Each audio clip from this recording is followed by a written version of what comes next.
What do you expect the Fed to do next week, and why? Well, I think what the Fed is going to do is they're going to raise rates, but they're going to have to be talking a lot about the forward-looking path. I think the reason they need to raise rates is because you've got the unemployment rate, which has moved down to the low end of their long-term projected range for where that rate should be, number one. Number two, the Fed is going to be looking to maintain some credibility. They've been talking about having to begin to raise interest rates this year. And now that we've got some firming up of the labor market, they need to follow through with that.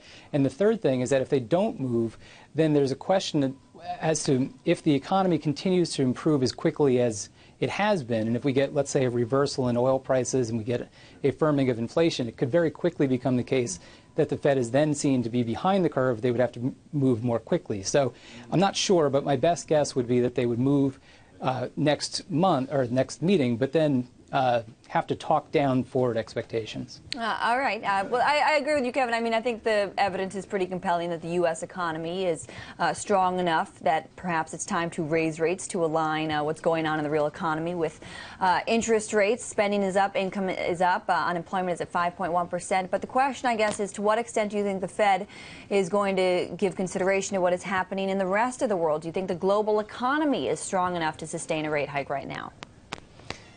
Well, that's the trillion-dollar question, and the Fed has been put on notice by both the IMF and the World Bank on that point.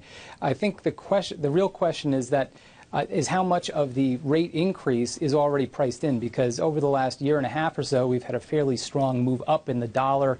Recently, not so much, but the dollar has basically been strong. That's sapped growth out of many other areas of the world, emerging markets in particular, and it's put a lot of emerging markets economies under some stress. But going forward, unless that trend continues, then, and if that trend were to be reversed to some extent, let's say we have a falling dollar, then the reverse would hold true. So it really does depend to what happens once the rate increase is put in place. And if it's already been priced in, and I think a goodly part of it has been already, then perhaps going forward, the dollar might become or it might become less of an important point if it's already priced in. Kevin, a month ago now, the Chinese intervened in the markets to devalue their currency, the yuan. Ever since then, it has been very choppy trading. We've seen a huge uptick in volatility. How do you make money in these markets? Yeah, I think you make money by looking at where you can put money out and make investments for the long term. And basically, what we've been saying to clients is that you want to be defensive and you want to be focused here in the United States. So our equity call for most of the year, we've been underweight equities in our asset allocation portfolios. We've had some cash in some equity portfolios. We put some of that to work a couple weeks ago, though, when the market pulled into us. And I think that the key is going to be for equities, focus on balance sheets, consistency of cash flow and price. And then as far as asset allocation is concerned, we still like the U.S. We think it's the best area to be as far as growth is concerned over the next 12 to 18 months. Kevin, oil is selling off today. Goldman Sachs came out with a note saying it could go as low as $20 a barrel.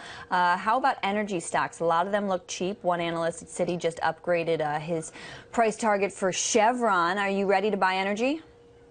Yeah, on normalized earnings, I'd have to agree. I mean, when you look at the oil price, and it's kind of funny you mentioned that price targets for oil have been cut, because I remember a few months ago people thought $40 was the floor, $50 was the floor, and $40 the floor. Now that it's moved lower, now it's suddenly $20. But I'm also aware that non-OPEC sources of production, I think, are expected to fall. So you're starting to maybe see some supply cuts on the margin. I don't know exactly where the bottom is, but I would say that if you were to normalize the price, you'd see some very good value in the energy patch. Kevin, obviously there seems to be no sign of inflation anywhere, but gold looks pretty cheap. We've dipped below $1,100 an ounce this morning. What do you think about gold? Yeah, hard to value gold. Mostly the way we look at gold is it's an insurance asset in a portfolio.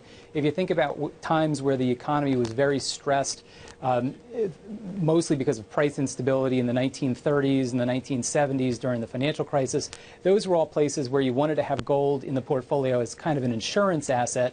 We don't really root for gold to go up because it's usually implying that you're rooting for more troublesome things in other parts of the portfolio. But we can see it as an insurance asset held within a portfolio. All right. Thank you so much for making the time. Kevin Caron, market strategist, joining us there at Stifel Nicolaus.